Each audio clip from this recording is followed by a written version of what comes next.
Sí, efectivamente es una buena propuesta la que planteas, la de castigar a las tiendas que venden este tipo de municiones y armas, no consumiendo ahí.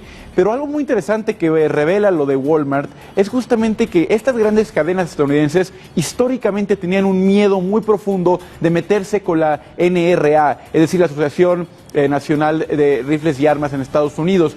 Y lo que está demostrando la decisión de Walmart es que ya hoy en día el costo, tanto el costo económico como el costo en bolsa de meterte y cancelar la venta de armas no es tan alta como se esperaba. Entonces es muy posible que con un poco de presión ciudadana, como dices, aunado a los datos que ha arrojado la decisión de Walmart, que tuvo una estabilidad absoluta en mercados y cuyas encuestas que vamos a ver más adelante revelan que los consumidores no se sienten afectados por la decisión, puede hacer que otras cadenas, como Kroger, que ya de hecho ya lo hizo, empiecen a tomar decisiones parecidas. Vamos a analizar un poquito cuál es el panorama de esta violencia por armas en Estados Unidos para entenderla mejor. Quiero primero que se den una idea de cómo han subido aquí los asesinatos por armas. Estos son los mass shootings, estos asesinatos a gran escala que ocurren seguido en Estados Unidos y cómo han ido incrementando a lo largo de los años. Esta gráfica llega hasta 2015, pero muestra cómo se ha disparado.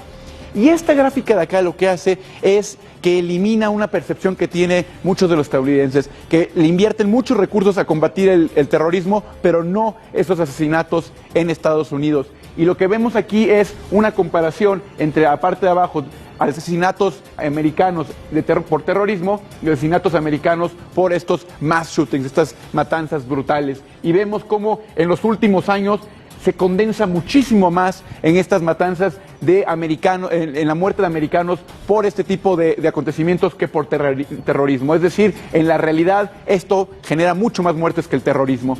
Vamos a ver el siguiente mapa porque vamos a poder entender un poco cuál es la situación en Estados Unidos. Bueno, esta es la situación de solo en este año donde han habido estos tiroteos en el territorio norteamericano. Obviamente el del Paso de Texas, que en México cimbró mucho por la carga racista que conllevaba, pero vemos que no es el único, que en este año han habido muchísimos. Entre más grande el círculo, más cantidad de muertos han habido desafortunadamente.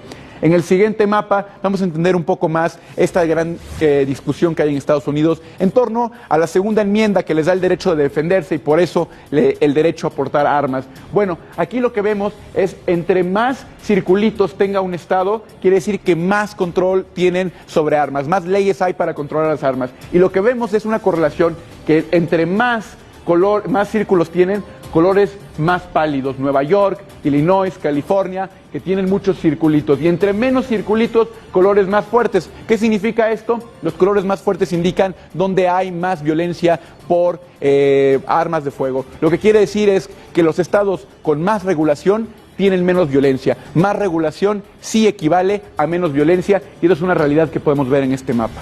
Y acabamos este pequeño breviario sobre este tipo de violencia en Estados Unidos viendo lo que pasó con Walmart. Esta es una encuesta que sacaron hace muy poco, justo después de la decisión de Walmart de ya no permitir que la gente utilice armas mientras compra y que no puedan comprar municiones.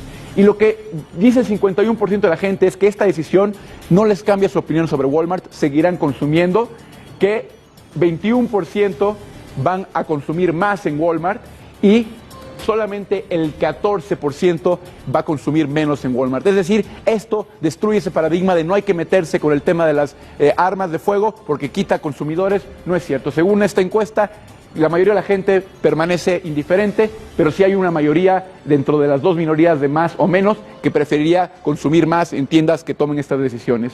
Y cierro con una última gráfica que muestra un poco el problema en Estados Unidos de las armas. Esta es la cantidad de armas que tienen en cada uno de estos países por cada 100 residentes. Y vemos aquí que Estados Unidos es el número 1 del mundo. ¿Y quién le sigue?